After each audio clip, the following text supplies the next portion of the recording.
নাজমুল হাসান শান্তকে নিয়ে আপনাদের মনে অনেক প্রশ্ন, অনেক জিজ্ঞাসা। আপনারা জানতে চেয়েছেন নাজমুল হাসান শান্ত কিভাবে বাংলাদেশ দলে টিকে আছে এবং এই টিকে থাকার কারণটা কি। আমরা সবাই দেখতে পাচ্ছি নাজমুল হাসান শান্ত তিনি না পারে ক্যাপ্টেন্সি, না পারে ব্যাটিং, এবং তিনি আলটিমেটলি এই ব্যাটিংয়ের যে বল অনেক কনজিউম করে অথবা দ্রুত আউট হয়ে যায়, স্কোর করতে পারে না।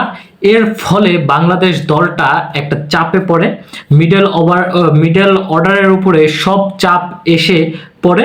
আলটিমেটলি আমরা তার কারণে গেম থেকে সরে যাই, ম্যাচটি লাস্ট পর্যন্ত হেরে যাই। কিন্তু তিনি দলে কেন এভাবে টিকে আছে? তিনি কিন্তু গত 15 ম্যাচ ধরে কোনো রকম সিগনিফিক্যান্ট ভূমিকাই পালন করে নাই, তারপরেও তিনি দলে আছেন। এই দলে আছেন এটা নিয়ে মানুষের মনে এত আকাঙ্ক্ষা, আমি অন্য কোনো প্লেয়ারকে নিয়ে এত আকাঙ্ক্ষা আমি মানুষের দেখিনি। আপনাদের সরাসরি আমি একটা কথা বলে রাখি, নাজমুল হাসান শান্ত হচ্ছে আমাদের যে নতুন নির্বাচক লিপু তার ভাগিনা।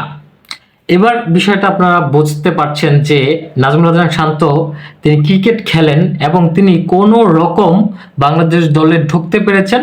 আর এই ঢোকার সুবাদেই লিপু চলে এসেছে নির্বাচক, এবং এখন লিপু একটা পলিসি এখানে করেছে, সেটা হচ্ছে নাজমুল হাসান শান্তকে তিনি ক্যাপ্টেন্সি দিয়ে দিয়েছেন। আর এই ক্যাপ্টেন্সি দিয়ে দেওয়ার কারণেই শান্ত যে কোনো ফরম্যাটে এখন টিকে যাবে।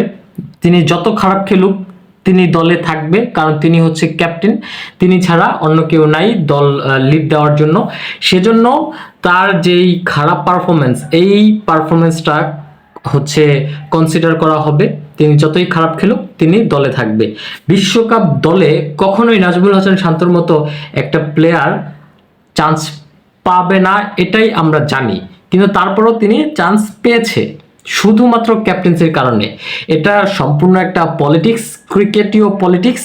এই পলিটিক্সের মাধ্যমে তিনি দলে এসেছে, দলে সংযুক্ত হয়েছে এবং দলকে তিনি ডুবাচ্ছে।